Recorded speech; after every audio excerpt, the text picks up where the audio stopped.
किसी नगर में रोहन नाम का एक लड़का रहता था। उसकी उम्र करीब 22 वर्ष थी और वह पढ़ाई खत्म करने के बाद किसी उद्देश्य के बिना दिन भर इधर उधर घूमता रहता था। उसे ना किसी काम में रुचि थी, ना ही कोई ऐसा सपना था जिसे पाने के लिए वह मेहनत करता। रोहन के माता पिता उसकी इस स्थिति को देखकर चिंतित रहते थे। उन्होंने कई बार उसे समझाने की कोशिश की, लेकिन हर बार वह उनकी बात अनसुनी कर देता। दोस्तों, आज की कहानी बहुत ही ज्ञानवर्धक है। कहीं आप कहानी में खो ना जाएं। इससे पहले वीडियो को लाइक और चैनल को सब्सक्राइब कर लीजिए। अगर आप भी गौतम बुद्ध को दिल से मानते हैं तो कमेंट में नमो बुद्धाय लिखना ना भूले। तो चलो कहानी शुरू करते हैं। रोहन का दिन व्यर्थ की गतिविधियों में निकलता था। वह अक्सर अपने दोस्तों के साथ सड़क किनारे चाय की दुकान पर बैठा गपशप करता। कभी वह मोबाइल पर गेम खेलता तो कभी उद्देश्य के सोशल मीडिया स्क्रॉल करता। धीरे धीरे उसकी यह आदतें उसकी सेहत पर भी असर डालने लगी। उसका शरीर कमजोर हो गया, आंखें लाल रहने लगीं और वह मानसिक तनाव महसूस करने लगा। उसके मित्र भी उसकी हालत को लेकर मजाक उड़ाने लगे। एक दिन उसके दोस्त ने हंसते हुए कहा, अरे रोहन, तुम तो बस इसी चाय की दुकान के स्थायी ग्राहक बनकर रह जाओगे। जीवन का क्या उद्देश्य है? यह सुनकर रोहन को बुरा तो लगा, लेकिन उसने अपने दोस्तों के तानों को भी गंभीरता से नहीं लिया। एक सुबह जब सूरज धीरे धीरे पूर्व दिशा से निकल रहा था और नगर के लोग अपने अपने कार्यों में व्यस्त हो रहे थे, रोहन ने सोचा कि आज वह थोड़ा टहलने जाएगा। वह यूं ही बिना किसी लक्ष्य के चलते चलते नगर के बाहर स्थित एक पुराने बौद्ध मठ तक पहुंच गया। वहां का वातावरण बहुत शांत और दिव्य था। पेड़ पौधे हरे भरे थे और हवा में एक अद्भुत ताजगी थी। मठ के पास एक बड़ा सा बोधि वृक्ष था, जिसके नीचे एक वृद्ध बौद्ध भिक्षु ध्यान में मग्न बैठे थे। उनका चेहरा तेजस्वी था और उनके व्यक्तित्व में एक विशेष आभा थी। रोहन ने उन्हें कुछ देर तक देखा और फिर धीरे धीरे उनके पास जाकर बैठ गया। भिक्षु ने आंखें खोली और रोहन को अपनी ओर देखते हुए मुस्कुराए। उन्होंने बड़े प्यार से कहा, वत्स, क्या तुम किसी परेशानी में हो? तुम मुझे बहुत विचलित लगते हो। रोहन ने अपनी जीवन की दुविधा को भिक्षु के सामने रखते हुए कहा, स्वामी जी, मेरे जीवन में कोई उद्देश्य नहीं है।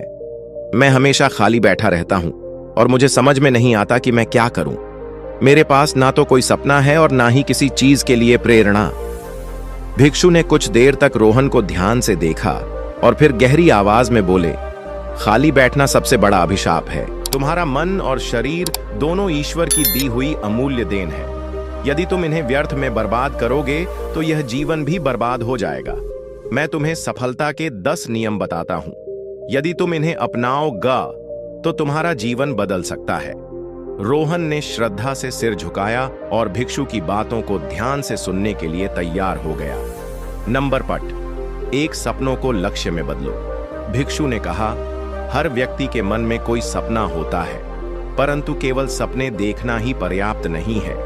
जो अपने सपनों को लक्ष्य में बदलते हैं वही सफलता प्राप्त करते हैं। सबसे पहले यह तय करो कि तुम्हें अपने जीवन में क्या पाना है। यदि तुम यह नहीं जानोगे तो तुम्हारा जीवन बिना दिशा के एक भटके हुए जहाज की तरह होगा। यह सुनकर रोहन ने सोचा कि उसने अपने जीवन में कभी कोई लक्ष्य निर्धारित नहीं किया था। उसका मन पहली बार अपने जीवन की दिशा के बारे में सोचने पर मजबूर हुआ। नंबर 2, समय का सही उपयोग करो। भिक्षु ने आगे कहा, पुत्र, संसार में समय सबसे मूल्यवान चीज है। यदि तुम समय को बर्बाद करते हो तो यह कभी लौट कर नहीं आता। जो व्यक्ति समय की कदर नहीं करता उसे जीवन में सफलता नहीं मिलती। हर क्षण को एक अवसर की तरह देखो और उसका सदुपयोग करो। एक थक दिन वही है जिसमें तुमने कुछ नया सीखा हो या कोई ऐसा कार्य किया हो जो तुम्हारे लक्ष्य के करीब ले जाए। भिक्षु ने एक कथा सुनाई। प्राचीन समय में एक राजा था जो बहुत आलसी था। उसके राज्य का हाल बुरा था क्योंकि वह हमेशा सोचता रहता कि वह कल से काम करेगा। एक दिन उसका राज्य शत्रुओं ने छीन लिया। तब उसे एहसास हुआ कि उसका आलस्य और समय की बर्बादी ही उसकी हार का कारण बने। नंबर 3, ध्यान और एकाग्रता को अपनाओ। ध्यान वह साधन है जो तुम्हारे विचलित मन को एकाग्र करता है। यदि तुम प्रतिदिन ध्यान करोगे तो तुम्हारा मन शांत होगा और तुम्हारी एकाग्रता बढ़ेगी। भिक्षु ने कहा, उन्होंने एक बोधक घटना सुनाई। किसी समय एक युवा साधक अपने ध्यान में बहुत परेशानी महसूस करता था। उसका मन भटकता था और उसे कभी शांति नहीं मिलती थी। फिर उसके गुरु ने उसे पेड़ की जड़ों को देखने का निर्देश दिया। साधक ने देखा कि जड़ें जमीन में गहराई तक फैली हैं और मजबूत हैं। गुरु ने कहा, जैसे जड़ें पेड़ को स्थिर बनाती हैं, वैसे ही ध्यान तुम्हारे मन को स्थिर करेगा। तब से साधक का जीवन बदल गया। नंबर 4, छोटी छोटी आदतें विकसित करो। भिक्षु ने रोहन को बताया, हर बड़ा परिवर्तन छोटी छोटी आदतों से शुरू होता है। तुम हर दिन एक नई सकारात्मक आदत अपनाने की कोशिश करो, जैसे सुबह जल्दी उठना, पढ़ाई करना या व्यायाम करना। लगातार छोटे छोटे सुधार तुम्हें महान उपलब्धियों तक ले जाएंगे। रोहन को याद आया कि वह कभी अनुशासन में नहीं रहा था। उसने सोचा कि अगर वह अपनी आदतें सुधारना शुरू कर दे तो शायद उसका जीवन भी बेहतर हो सकता है। नंबर 5, स्वास्थ्य का ध्यान रखो। भिक्षु ने गंभीरता से कहा, एक स्वस्थ शरीर में ही स्वस्थ मन का निवास होता है। यदि तुम अपने शरीर का ध्यान नहीं रखोगे तो तुम्हें सफलता प्राप्त करने में कठिनाई होगी। तुम व्यायाम करो, पौष्टिक आहार लो और अपनी दिनचर्या में संतुलन बनाए रखो। स्वास्थ्य ही सबसे बड़ी पूंजी है। रोहन ने यह सुनकर सोचा कि वह कितना कमजोर हो गया था। उसने फैसला किया कि वह अपने शरीर को मजबूत बनाने के लिए हर दिन व्यायाम करेगा। नंबर 6, सकारात्मक सोच रखो। भिक्षु ने कहा, यदि तुम अपने जीवन में सकारात्मक सोच अपनाओगा तो तुम्हें हर परिस्थिति में अच्छा देखने की आदत हो जाएगी। तुम अपने विचारों को नियंत्रित करो, क्योंकि वही तुम्हारे कार्यों को प्रभावित करते हैं। नकारात्मक सोच सिर्फ बाधाएं खड़ी करती हैं। भिक्षु ने एक प्रेरणादायक कथा सुनाई। एक किसान था जिसके खेत में बाढ़ आ गई। वह सोचता रहा कि अब उसका क्या होगा। फिर उसने सकारात्मक दृष्टिकोण अपनाया और नई फसल उगाने का प्रयास किया। उसकी मेहनत रंग लाई और उसकी फसल पहले से बेहतर हुई। नंबर 7वां, आत्म अनुशासन का पालन करो। आत्म अनुशासन के बिना तुम किसी भी लक्ष्य को प्राप्त नहीं कर सकते। भिक्षु ने कहा, खुद को अनुशासित करना सीखो। यह जानो कि कब क्या करना है और कब क्या नहीं करना। अपने समय और ऊर्जा का सही दिशा में उपयोग करो। नंबर 8, विफलताओं से सीखो। जीवन में असफलता ही तुम्हारा सबसे बड़ा शिक्षक है। तुम असफलताओं को अपने अनुभव की तरह देखो और उनसे सीखो। भिक्षु ने सलाह दी।